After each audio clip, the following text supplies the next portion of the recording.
let's talk about when we use distraction as a drug. And this is something that is so subtle, but it's so prevalent.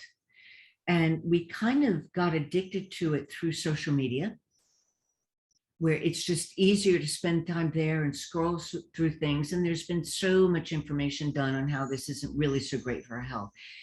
But in speaking to light workers directly about becoming aware of when you're letting the distractions keep you from what you're here to do, and when you let the distractions keep you locked into a plane of being that you really have outgrown, but you don't know what this next plane looks like. So you kind of tread water at that particular place. That's when you start using the distractions as a drug. Now, what would some of those distractions look like? I'm worried about Aunt Bertha because she's getting in old, and oh my God, this is really my responsibility. And so you get all involved with Aunt Bertha, when really, if you would be less involved with the distraction of Aunt Bertha and really feel into it, you better understand how you can serve Aunt Bertha. Is it to let her go through her dramas? Is it to bring her a glass of water? Is it to just send her light? Is it to take a walk with her? But instead of fussing over Aunt Bertha, you're relaxing into yourself and you're asking her divine soul, is it in our best interest that I serve? And if so, how? Or maybe your distraction is wanting more intellectual knowledge before you actually use what you know. And my favorite phrase is intellectual knowledge only counts on written exams. You got to live it to know it. So if you're really involved in saying, well, I just need this one more course, or I need this one more thing before I can serve, you're using that as a distraction, and it's a drug that's keeping you locked into the old, and it's keeping you away from really the cosmic consciousness of you and really fulfilling your divine purpose. Now you're here on earth to live your life fully, freely, joyfully, joyously, unlimited, uninhibited, and co-create the ascension process with people of different races, with people of different biological skin containers, and with people from different soul groups. So maybe what another distraction that you would use is video games. Well, let me just play one more game. Let me just play one more game. Let me just play one more game. So anything that you're doing that's keeping you away from really feeling who you are and feeling the love of you, putting you into an expansion of love, then you're using it as a drug. And so take a look at the different drugs that you're using. Is it drama? Is your drama become a drug? Where let me make it huge, let me make this big, let me make this difficult. Basically, it keeps you from taking that step into the unknown. You're using it as a drug. Or maybe you're using it as a drug or an excuse of just, oh, well, I'll get around to it. Yeah, no, yeah, no, I don't know what I want. Yeah, you do. You're the only one who could. So if you're not sure of what you want to, how you want to express yourself, then do the basic activation meditation. It's designed for you to get to know yourself on deeper levels. And relax into yourself and just say, okay, I let go of anything that's getting in the way of me understanding what do I want? How do I want to express myself? How do I want to assist humankind in their ascension? Where am I holding myself back from my own ascension? Remember, you're an infinite divine soul having a finite human experience. So there's no limit to how deep you can go into the love of you, and there's no limit to what you can learn about the love of you. So what is holding me back? And let me let infinite intelligence, omniscient wisdom, and omnipotent unconditional love that's flowing through me already transform that fog so that I can understand with deeper clarity and more emotional freedom of how do I want to express myself in the world? What did I come here to do? And maybe if you've been doing and have had a measure of success, we do have a tendency to want to rest on the laurels of success, and that keeps us from stepping into the new, And so are you using your past success as an excuse to keep you from stepping into the new? And it's time to step into the new when that success doesn't have the same juice that it once did.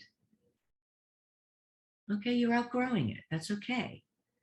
Whenever we step into the new, there's the adrenaline, there's the trial and error of that expression of who you are, getting clear on what it is that you want to express, being courageous and letting go of the illusions that you were holding from past conditioning, and you go through the trial and error to always go a little bit deeper, and then you start to get into this new flow. And once you're in the new flow, you practice it, you express it, you experience it, you have successes, you have great failures, you learn from the failures because they're not really failures. It's just the trial and error process in action. You have more successes, you feel jazzed about it, you feel good about it, you want to do it some more, you do it some more, and then you live in this whole new dimension, and then you outgrow that, and it's going to feel a little empty.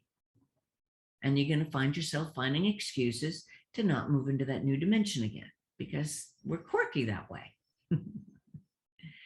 But once you grow to the edges of the old, then it's time to really sit down and take a look at it and say, okay, where do I want to go next? And if you're not sure, you got to let go of what you think you know, let go of your belief system, your Truman Show that you created for yourself and that other people are creating for you.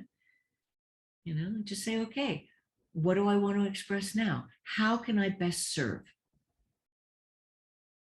Where can I best serve and how? So I let go of anything that's getting in the way of me understanding that, and then allow yourself to really feel into it. And if it doesn't come to you right away, that's okay. Go through a little trial and error. You try out, think of it as shopping, for what you want to do next. But bit by bit, this is how we learn to be here in this third dimension experience. This is how we learn to be who we truly are, and that is a divine soul that's having a human experience. And then when you're ready, you'll start to ask about, well, where did I come from? When you're ready and you're already at peace with the fact that this is a transitory experience, and so your fear of death is completed, and you're going to be somewhere doing something when you're through with this biological body, and you'll be deep enough into yourself that you'll start to wonder, well, where did I come from before I was born? Who are my soul groups?